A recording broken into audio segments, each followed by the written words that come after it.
Welcome back, traders, to today's video. Today we're going to be talking about swing trading technical analysis for the Nasdaq 100 or NAS 100. We're going to be looking at what's been taking place, what we think is going to happen in the future, as well as all the moves that we could make to help us stay as profitable as possible in the market. So with that said and done, if you do find the content useful, hit the subscribe, turn on the notification, so whenever a video drops, you're one of the first to see it. And if you really enjoy the video, please give us a like, just so that more people can see this video. So with that said, let's get straight into it.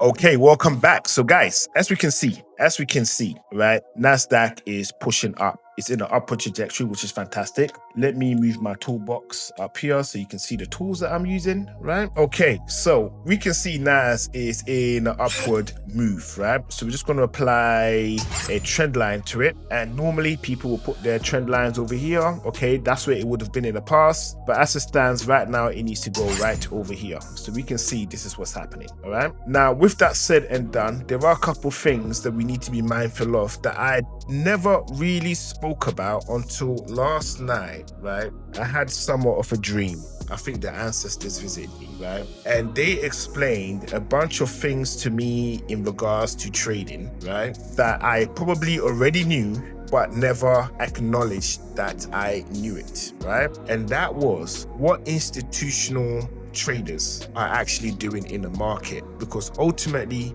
these are the institutions that I'm going up against, i.e.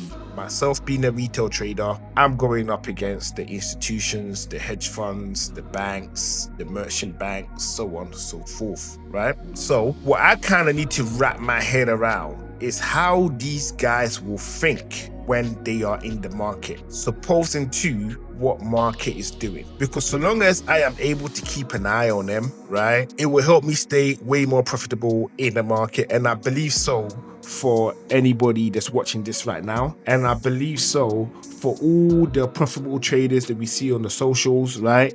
I believe they're all aware of this. They're not using smart money concepts. They're using this system and probably calling it something else, right? But I'm going to bring it to your attention because like I say, right, the information out there is for everyone to use. And most of the time, even when you are telling people, they don't even understand it to begin with. There is no point in gatekeeping the information. Those that are able to understand will understand it. Those that can't, no matter what you do, they will never understand it. So with that said, let's get straight into that. So we can see that Nasdaq is moving upwards, all right? But what I want to know is, I want to keep an eye on the institutions. What are the institutions doing? And what did the institutions have to say about all of this? Right? What did they have to say about it? Now, in my older videos, right, my old videos, right, when I was proper, like, really focus on my trades, less so much on YouTube, but more on my trades, because now I'm not working. I'm now focusing back on trading more than, say, YouTube. I'm doing content every day because I've started, but however, I need to be focused more on trading than YouTube, right? This is what I've worked out. Half of the information that I was running off, I kind of knew it, right? I kind of knew it, but at the same time, I haven't been actively implementing them into my trading psychology, right? So with that said, we're going to cover it. So this whole move here, okay, it's not random at all. This whole move here, as a matter of fact, was institutions looking for a discount in the NAS 100, and this is how they did it, right? This is how they did it. So basically, this is an order block right here, right? And these are levels that we're going to need to be keeping an eye on moving forward. Despite all the technicals we do, volume profile, all of that cool stuff, we need to be identifying where the institutions are making decisions. So this is the order block right here, okay? That white candle, that is the order block. And as you can see, when Trump announced a tariff, price came all the way into this order block and is now moving away from it, right? It's now moving away from it. We have a bearish candle today. It could turn bullish. Who knows, right? But what we do need to know is we need to keep an eye on these order blocks. We have a couple in here at the moment, but these are not the ones that I really want to focus on. I want to focus on this order block down here, okay, so this is the order block down here for potential buys to the upside. And then we have a order block up here that we want to keep an eye on, okay, where institutions are thinking about selling the market. So let's highlight that area.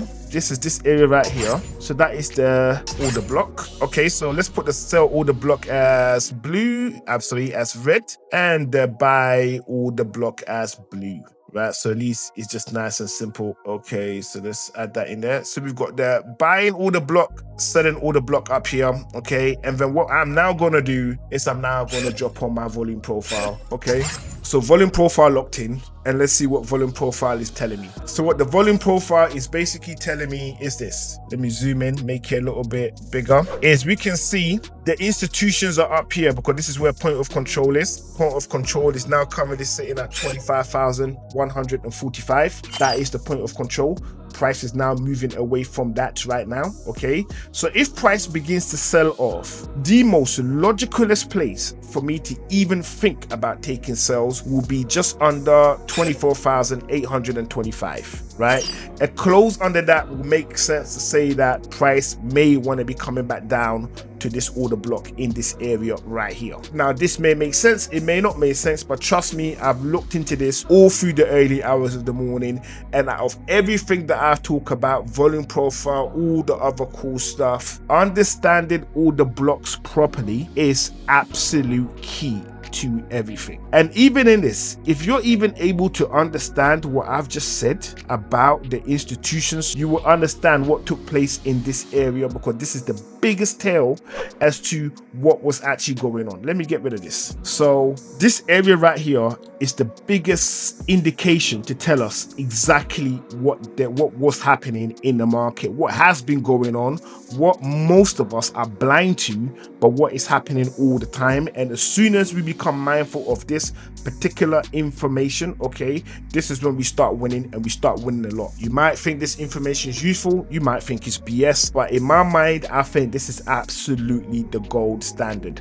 So let me just explain to you exactly what happens. Let's do a bit of a story time, okay? So let's get rid of all of this cool stuff, and let's just do a bit of a story time right now. A bit of a story time, because this has blown my mind. And the thing is, I already knew this. So I'm like, how did I forget this key information? How did I lose this gem? How did I lose it? It takes for me to leave my job to figure it out when I could have been doing this all the whole time and making a whole heap of money on the side. But anyways, like I say, God does things for reasons, right?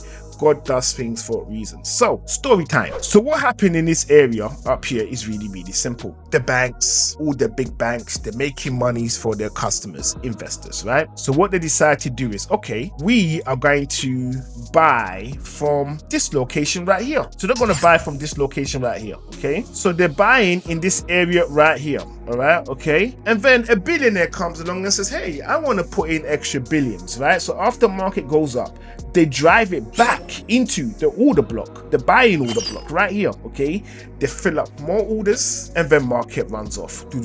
Off it goes, off it goes, off it goes, right? Then they decide, you know what? They need to offload some of that, because some of the investors, they want to buy new yachts, they want to buy cars, they want to, I don't know, do some cool stuff with their money, so they want to hop off. So what they do is they hop off at this level right here. They hop off at this level right here, okay? This is the level where they hop off at. And then do you know where they decide to get back on again? Because they've already set the stage. That's what I'm saying. Like, when you wrap your head around what these guys are doing, it makes reading the charts that much more easier. So they already worked out what they're gonna do. You and I, we don't know, right? We're like, okay, break of structure, it's gone into a channel, it's head and shoulders, all of this cool stuff, but that's not what's actually taking place here. So what they've done is they have set the stage to come here to take new orders for the new investors.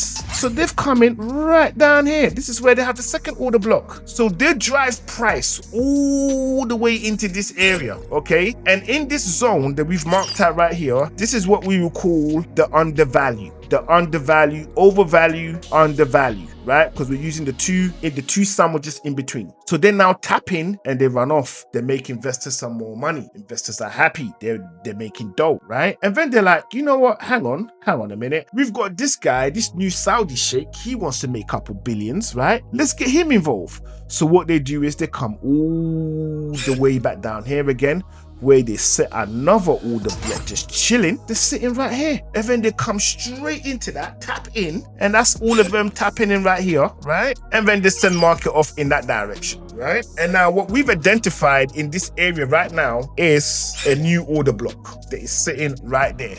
And these are all the order blocks, okay? They sit there looking all innocent, like, you know what I mean? Like, oh, don't look at me. I'm not doing anything. I'm just minding my own business. These are all the order blocks. This one right here is an order block. This one right here is an order block. And this one right here is an order block, right? They're just littered all over the place. Now, once you begin to identify these order blocks and then you combine them with market structure, you combine them with volume profile, your entries will be A++, I promise you. A++, I promise you, okay? All it is you've got to do is take the time to really analyze what it is that you're doing in the market.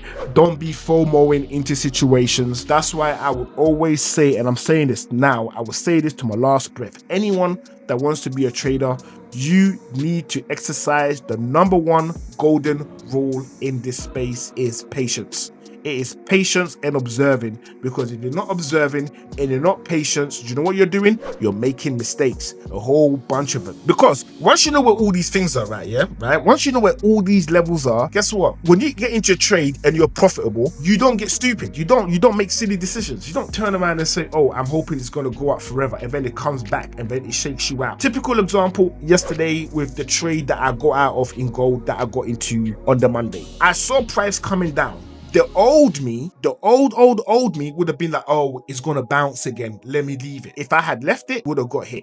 So what did I do? I got out of there with a small profit because it'd been moving down a fair bit. So when I woke up in the morning, the decision I should have made earlier, I was asleep when I could have made that decision. So I could not have made it. I could not have got out of the market earlier. But when I did get out of the market, I wasn't in the red. So I was able to get out with a small amount of profit, which is cool. That's what we want to do in this game, right? I know this is a lot of ranting happening right now, but this information is so important, right? That I cannot not share this with the guys that support what I do on this channel.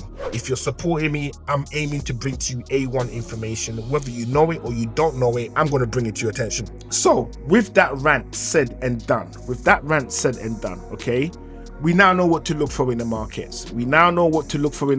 And moving forward, these are the things that I'm going to be talking to you about alongside volume profile, alongside key information that we need to use to help us make decisions. So as you backtest, okay, basically when you are backtesting some of these concepts I talked to you about, some of the backtesting strategies work, some of them don't. What do I mean by the ones that don't? Backtesting with volume profile does not work on TradingView. I've tried many times, it just does not work. Maybe they'll fix it, maybe they won't, who knows.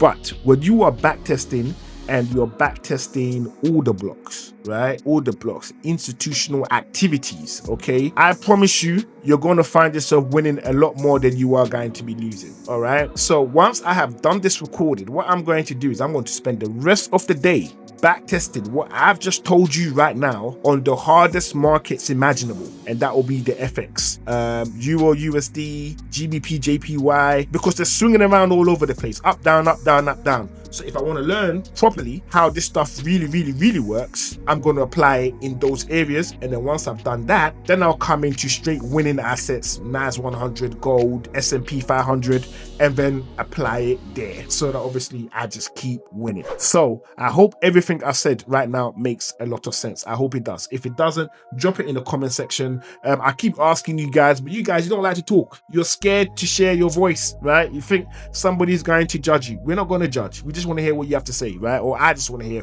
what you have to say. So by all means, feel free to drop that information in the comment section. Remember, we listen, but we don't judge. I heard this on a video somewhere. We listen and that's the craziest concept ever. But anyways, hey, whatever, right? So make sure you go check out the content on my channel, okay? I'm posting useful stuff on there, so make sure you go over there and review it. And I wish you all the best with your trades moving forward, and I will see you all again on the next one.